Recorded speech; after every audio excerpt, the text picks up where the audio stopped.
partager la parole de Dieu avec vous. Je suis Michael Bogui, je suis serviteur du Dieu vivant et éternel, né pour adorer le Seigneur, pour célébrer sa victoire, parce que, éternel mon Dieu, s'il m'a sauvé, c'est pour que je prêche l'évangile, je parle de lui, je l'annonce en temps et à contre-temps, comme tout vent contraire, dans le nom puissant de Jésus-Christ de Nazareth. Mais je suis d'abord disciple de Christ avant d'être serviteur du Dieu vivant. Voilà. Ce matin, nous allons partager la parole de Dieu sur les qualités essentielles d'un homme de Dieu.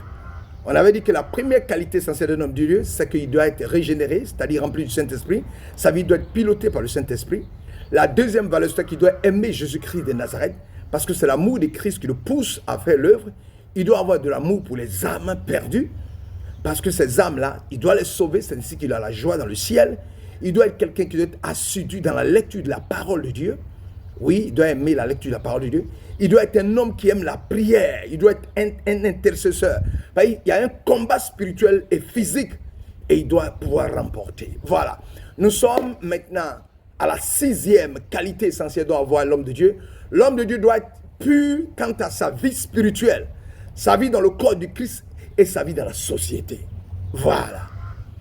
Nous allons prendre le livre d'Ésaïe 52, 11. Ésaïe chapitre 52, verset 11. Partez, partez, sortez de là. Ne touchez rien d'impur. Sortez du milieu d'elle. Purifiez-vous. Vous qui portez les vases de l'Éternel. Ne sortez pas avec la précipitation. Ne partez pas en fuyant. Car l'Éternel ira devant vous et le Dieu d'Israël fermera votre marche. Voilà. Ça, l'Éternel s'adresse à son peuple qui doit quitter, qui doit partir. Alors toi, enfant de Dieu, tu es un homme de Dieu.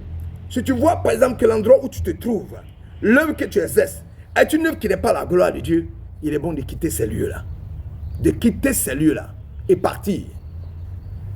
Un homme de Dieu doit chercher avec force, détermination et efficacité, avec l'aide du Saint-Esprit, la pureté de vie qu'exige notre Père qui est le Dieu saint. Prions le Seigneur. Notre Père et notre Dieu, créateur du ciel et de la terre. Et tant même pour édifier les frères qui écouteront cette parole, avec nous savons savoir que être un homme de Dieu, c'est être pur vis-à-vis de l'Éternel, pur dans sa vie, sanctifié, purifié, et marcher dans les voies du Seigneur au nom de Jésus. Alléluia. Donc comme je disais, un homme de Dieu doit se garder pur et éloigné des souillures de ce monde. Sinon, il y a un risque fort qu'il soit corrompu par les pratiques de ce monde. Quand bien même qu'il soit dans le monde, mais il n'est pas du monde, comme Christ le dit. Il doit veiller sur sa vie spirituelle. Un homme de Dieu ne doit pas suivre ce que le grand nombre de personnes font dans le monde. C'est pas parce que tout le monde fait quelque chose que l'homme de Dieu aussi doit s'élever pour le faire. Non. Il doit faire des choses en fonction, comme je dis, en fonction de ce que le Saint-Esprit lui donne. Il n'est pas un suiveur. Lui, il ne suit que le Saint-Esprit, ce que le Saint-Esprit lui dicte. Sinon, il sera enclin au mal et facilement amené par des mauvais exemples à succomber. Un homme de Dieu ne doit pas se laisser écarter du pur culte de Dieu. Il ne doit pas être pollué par les idolâtries de notre monde. Un homme de Dieu ne doit pas prétendre adorer des idoles de notre seul cas. C'est une impureté détestable que le prophète Ésaïe demandait d'éviter. C'est-à-dire les grosses voitures, se faire applaudir dans les endroits où il arrive, être toujours au premier rang, avoir les grosses places, toujours vouloir être mis au devant comme adoré. Non. Ces paroles que nous concernent aussi, ces paroles nous concernent aussi sans aucun doute que Paul exhorte à ne pas être pollué, non seulement en esprit, mais aussi en chair.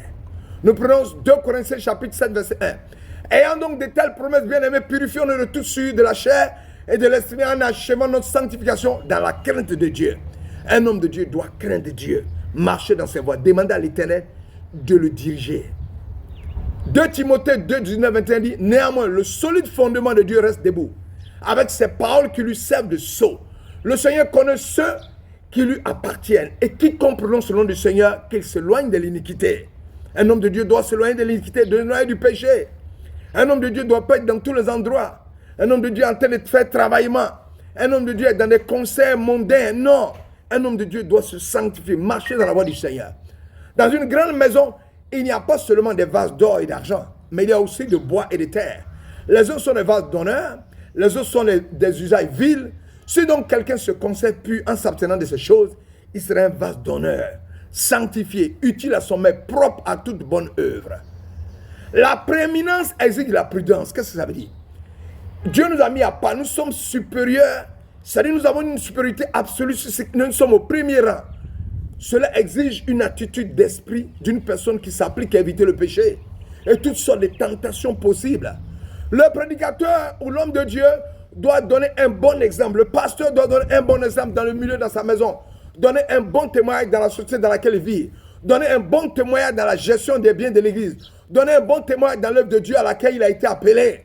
Homme de Dieu, soit homme de Dieu, soit que tu fasses, prends garde à ton caractère et Dieu gardera ta réputation. Philippiens 2, 15, 16. Pour être irréprochable et pur, des enfants de Dieu sans tache au sein d'une humanité corrompue et perverse. Dans cette humanité, vous brillez comme des flambeaux dans le monde, en portant la parole de vie. Ainsi, lorsque viendra le jour de Christ, vous serez mon titre de gloire. Je n'aurai pas corrompu, je n'aurai pas combattu pour rien. Je n'aurai pas couru pour rien. Et ma peine n'aura pas été inutile. Homme de Dieu, tu dois réaliser que ta mission est toute première importante sur cette terre. Certes, nous devons la considérer avec la plus grande attention, cette mission-là. Voici, nous sommes comme des flambeaux dans le monde. Tu es un flambeau dans le monde. Et tu ne peux pas tomber dans le péché aussi facilement comme un nouveau chrétien qui vient d'accepter le Seigneur et qui manque de foi. La raison est tout simple. Elle tient uniquement de ce que le témoignage de Jésus-Christ demeure en nous. Et nous croyons son nom en sa parole. Et nous devons marcher selon cette parole pour être des témoignages vivants dans le monde et non être des personnes qui détruisent le nom de Christ. Nous croyons son nom en sa parole. Nous devons nous comporter ainsi. Nous affirmons avec une entière détermination que le Christ a souffert pour nous au bois du calvaire.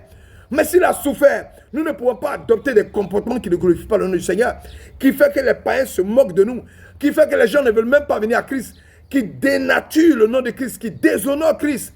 Homme de Dieu, purifie-toi, sanctifie-toi. Sors des pratiques sataniques. Ne va pas au Ghana, au Bénin, dans les pays, au Togo, pour aller prendre des forces mystiques et venir opérer dans le surnaturel et croire que tu fais l'œuvre de Dieu. Tu souilles, tu détruis le nom de l'Éternel. Arrête ces impuretés, ces abominations de la désolation. Sors de cela, oui. Il est mort au péché pour nous. Certainement, il est ressuscité pour notre justification. À cause du prix fort qu'il a payé, nous ne pouvons pas nous permettre tout et n'importe quoi. Tu es un homme de Dieu. Tu dois te préserver. Quand tu t'exprimes, tu dois parler avec beaucoup de mesure. Tu te lèves, tu dis qu'un homme de Dieu a été assassiné pour que nous gagnions la coupe. Dis-moi, est-ce que tu as les preuves de ce que tu avances? Si tu n'as pas les preuves, c'est que tu crées tes problèmes. En Côte d'Ivoire, on a vu des hommes sur Internet dire que Mme Gbagbo était morte. Elle avait été tuée à Korogo. On a retrouvé Mme Gbagbo vivante. Et c'était un mensonge. Toi, homme de Dieu, qui dit qu'on a sacrifié un homme de Dieu pour gagner cette coupe, est-ce que tu en as les preuves? Si cet homme finit par sortir vivant, qu'on le revoit, mais toi, tu ne mérites même pas de prendre la parole dans une assemblée. Tu en as une abomination dans la vie, un menteur. Nous suivons cette affaire et nous allons voir si effectivement cette personne a été tuée pour gagner la coupe. Non, c'est grave. On ne peut pas se lever pour raconter n'importe quoi. 1 Pierre 2, 11, 12. Bien aimé, je vous exhorte comme étrangers voyageurs sur la terre à vous abstenir des convoitises charnelles qui font la guerre à l'âme. Ayez au milieu des païens une bonne conduite, afin que là même où il vous calomnie comme si vous étiez des malfaiteurs, il remarque vos bonnes œuvres et glorifie Dieu au jour où il les visitera. Mais déjà, toi-même, la vie que tu mènes est une vie qui ne glorifie pas le nom du Seigneur. Ça fait que personne ne veut adorer Dieu, personne ne veut venir à l'Éternel. À cause de ton comportement, tu dénatures le nom de Christ. Tu détruis le nom de Christ. Tu as une réputation qui n'est pas bonne. Tu n'as pas un bon témoin alors que tu dis que tu es un homme de Dieu. La conduite de l'homme de Dieu. Au verset 11, l'apôtre fait appel maintenant à la responsabilité des chrétiens du groupe duquel l'homme de Dieu n'est pas exclu. Au milieu de ce monde, avec tendresse, il sollicite de la part de l'homme de Dieu une conduite digne du Seigneur. 1 Thessaloniciens chapitre 5, verset 22 dit, mais examinez toutes choses, retenez ce qui est bon, abstenez-vous de toute espèce de mal.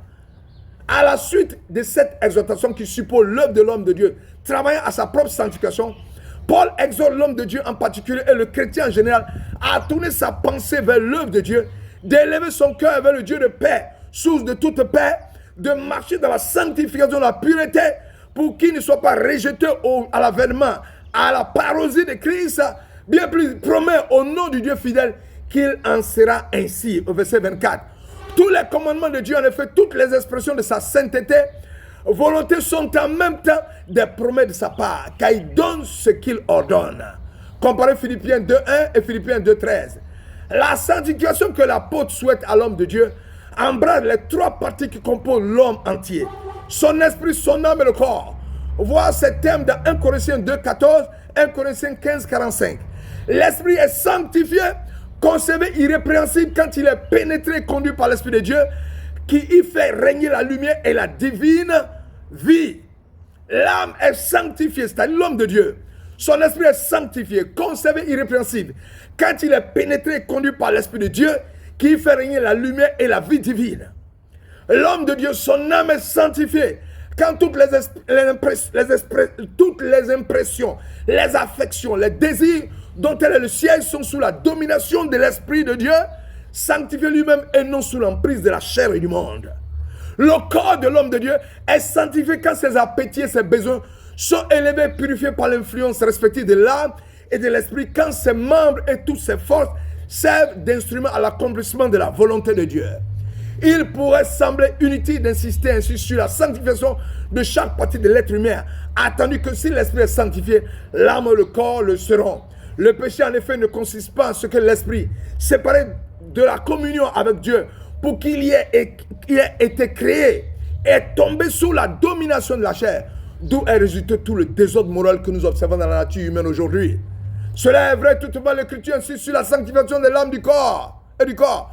Romains 6, 12, 19, Romains 12, 1, 2 Corinthiens 7, 1, afin de prévenir l'erreur funeste qui a porté tant d'hommes à croire qu'ils pourraient servir Dieu de leur esprit, tandis qu'ils n'attachent aucune importance à ce que les affections de l'âme fussent réglées, ni surtout à ce que les actions du corps fussent sous la discipline de l'esprit. L'homme est un dans ses facultés, ses forces diverses. Il ne peut pas être vraiment régénéré dans une communion réelle avec Dieu que lorsque son être entier est devenu un temple du Saint-Esprit.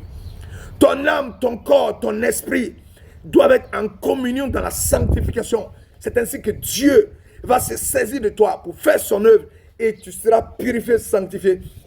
Et Dieu va te parler de la part des hommes afin que tu leur communiques cela. Que l'Éternel te bénisse. Demeure homme de Dieu dans la sanctification. Demande à Dieu de te purifier. Demeure en cela, marche dans les voies du Seigneur. Et Dieu va faire de grandes choses dans ta vie. Père éternel, bénis cet homme de Dieu, ce serviteur, qui demeure dans l'abomination, dans la désolation, dans le péché.